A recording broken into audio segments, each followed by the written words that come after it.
So could you just explain to me what those two corners are about? So that's going to be what the monobloc heat pump that's outside stands on. That's the beginning of the frame for that? It's a bracket. A bracket. Those pieces there are diagonals that'll go here, right?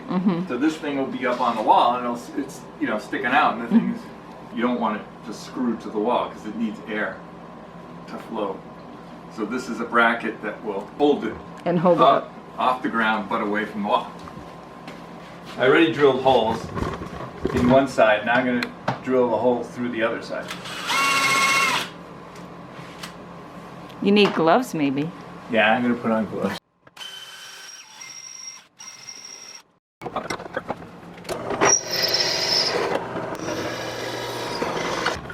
Did you buy this as one long piece that you cut? No, the metal supermarket, they cut them for me. And they angled them off for you too? No, I had to cut the angles. I guess I could have asked them to cut angles, but I didn't.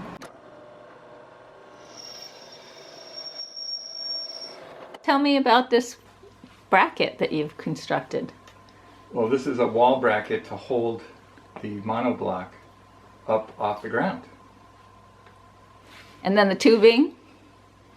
That's what's going to connect the monobloc over to the buffer tank. Cutting the trellis. Using a multi-oscillator cutting tool, he cuts the piece of the trellis out so that he can access the wall of the house. What I'm asking is, so once we get this on, we're going to figure out where the holes for the conduit have to go. Up there. They're going to go up there, right where those holes are? Those holes go into the same cavity that The other conduits go into. We snip off the edge of the washer so that we can fit it against the edge of the angle bracket. Okay, I have to make 4 holes in this sheet here that match exactly the holes in the monobloc. Okay, I'm going to start 35 inches. The monobloc has 2 feet and each foot has 2 holes in it. These feet line up perpendicular to the line of the house. Have it be over 4 inches. Right now over. we're setting up the holes so that we can bolt the monobloc feet through 2 Okay, so square this is- brackets onto the This is brackets at 5 inches. to support the monobloc.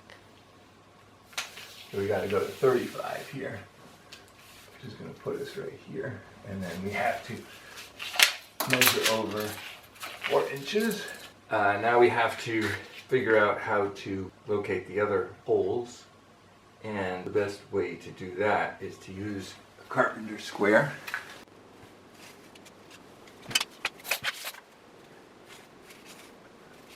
Now, will this be 30 inches over? If I line this up on the one, it should be 30 inches at 31. That's perfect.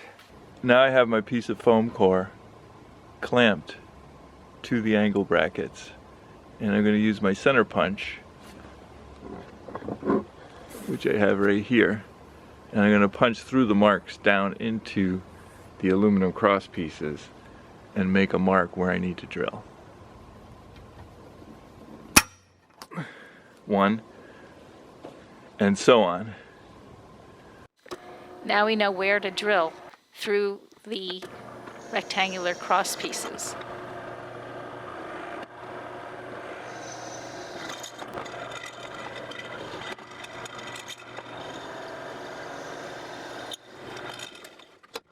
Now we have the 2 square aluminum tubes clamped onto the bracket for the monobloc with the holes in place. So we want to move this thing up onto this thing here. So we've got it rigged with a strap, and we're going to use the come along to pull it up from the bay windows up above. You can see this in the next video. Please subscribe to CB99 videos and give us a super thanks if you can.